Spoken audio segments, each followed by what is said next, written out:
চলুন বন্ধুরা, আজ আপনাদের কিছু কথা বলি। জীবনের সঙ্গে জড়িয়ে আছে এমন কিছু সত্যি কথা। সঙ্গে আমি রান্না করছি, রান্নাটাও দেখতে থাকুন, আর সেই সঙ্গে আমার কথাগুলোও শুনতে থাকুন। অনেকেই আমায় জিজ্ঞেস করেন যে দাদা, তুমি রেডিওতে কাজ কিভাবে পেলে, রেডিওতে কিভাবে অডিশন হয়, কিভাবে পরীক্ষা হয়, নানা প্রশ্ন। আর অনেকে ভাবছেন দাদা আপনি রান্না করছেন, কি ব্যাপার? সব প্রশ্নের উত্তর একবারে দেওয়া সম্ভব নয়, তবে এটাই বলছি, ছেলে বা মেয়ে নয়, সবাইকে সব কিছু জেনে রাখা ভালো।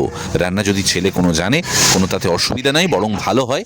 কেননা সে রান্নাটা করে নিতে পারে ঝটপট, কারোর সাহায্য ছাড়াই। কেননা দরকার হতেই পারে, প্রয়োজন পড়তেই পারে, তাই শিখে রাখা ভালো যদি আপনি হোটেলের দরজা টকটকাটক না করতে চান। এবার বলি, চারদিকের আওয়াজ নিয়ে, রাস্তার আওয়াজ, গাড়ির আওয়াজ, মাটির পাথর তুলছে সেই আওয়াজ, সব আওয়াজ নিয়েই বলছি।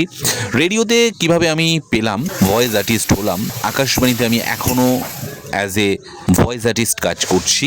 সেটা হচ্ছে আপনাকে পরীক্ষা দিতে হবে, পরিষ্কার কথা, পরীক্ষা দিতে হবে। পরীক্ষা হয়, অডিশন হয়, রিটেন টেস্ট হয়, আপনার ভয়েস টেস্ট হয়, তারপর ইন্টারভিউ হয়, এবং এই তিনটে প্রসেস পার হলেই আপনি অ্যাজ অ্যান অ্যানাউন্সার আকাশবাণীতে কাজ করতে পারবেন। এবং প্রত্যেক বছর, 1 বছর, 2 বছর, 3 বছর অন্তর রিক্রুটমেন্ট হয়। আপনি সেই বিজ্ঞাপন দেখে আপনি অডিশন দিতে পারেন। অডিশনে যদি সিলেক্ট হন, আপনি কাজ করতে পারবেন।